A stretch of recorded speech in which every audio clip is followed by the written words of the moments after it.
This episode of Sizzlers Something is brought to you by Netflix. Hello everyone, and thank you to everyone who watched and donated during our Extra Life drive for 25 hours. A really big tip of the hat to Zach Miner for actually enduring the entire 25 hours. I can't do that. But we are going to be taking some of that context. There were some great moments. Me playing with a 6-year-old who taught me Minecraft, and Scott Bromley playing with a 6-year-old who really likes the Star Trek game, in addition to the Stanley Parable, a brand new look at a level from XCOM, Enemy Within, in addition to me actually breaking down and playing Kingdom Hearts for the first time in over a decade. Yeah, this face says it all. With that in mind, I also want to alert you, there's a fun new show coming out with Anthony Carboni and Tara Long this week called Hard Science. I've seen it. It is completely awesome. It's on our test tube channel.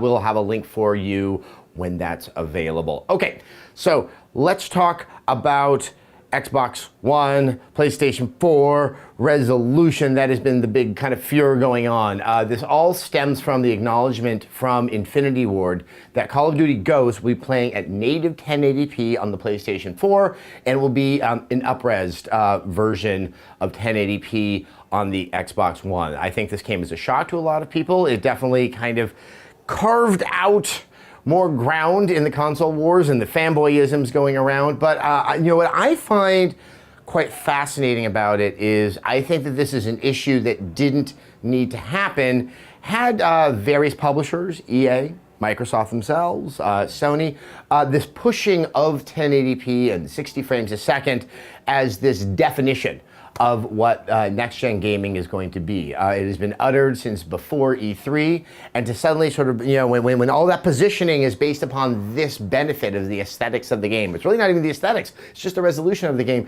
and things fall short, yeah, it seems like there's something wrong. But I think on some level, not completely, there is something of a MacGuffin there. We're gonna have some content coming up later this week that will further explain what I'm saying here now, but I've seen some games that are not at 1080p, and I wouldn't know that. In fact, they're incredibly good-looking games, and that there was never a need to try to make resolution such a definitive aspect of what next-generation gaming is going to be. And also, I think it was a bad idea. The PlayStation 3 really pushed 1080p because of the Blu-ray, and of course the movies were doing that, but we've only had a handful of games that are in proper 1080p coming off of that console, and it was quite a shock at the launch of the PlayStation 3 to see things falling a little bit short of that. And it is disappointing to see the same problem happen again, because it really takes the attention away from what is, I think, most important about what's going to be happening with games in this generation. And it's not just that raw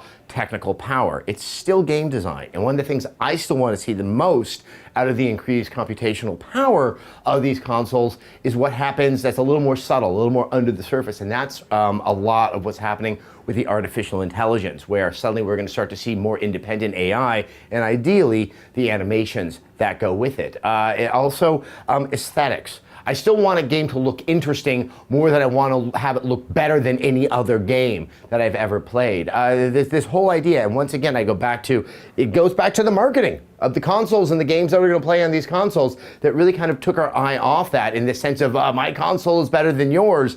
Yeah, there might be more horsepower. There definitely is more horsepower under the hood of the PlayStation 4, but it still comes down to the games that we're going to play on them, and that's something that just won't be clear probably until the end of 2014. All right, let's take a moment to thank our sponsor, Netflix.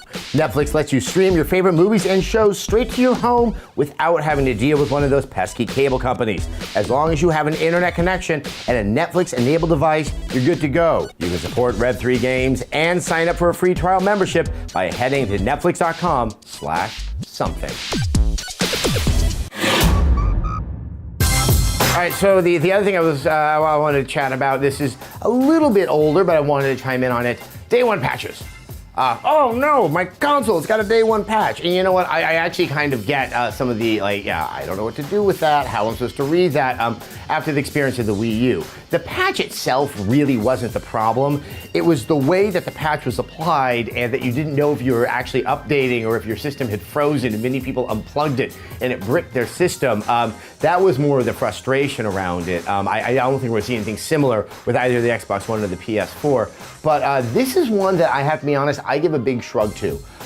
making this hardware, because it is such a mixture of both software and hardware, I can see that you gotta know what the system's gonna be like, but then you consistently iterate on what the firmware and what the software is gonna be like, heading closer and closer to what that launch date is. I mean, at the end of the day, it's an improvement.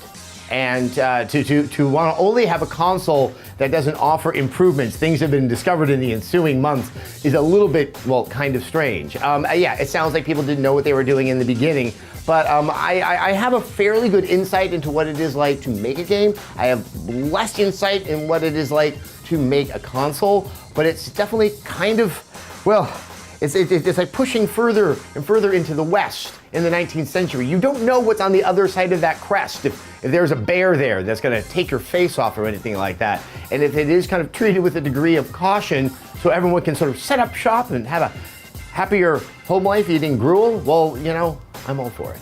All right, guys, so also on Wednesday, we have a lot of preview content of Xbox One games and the Xbox One, including an interview with Phil Spencer.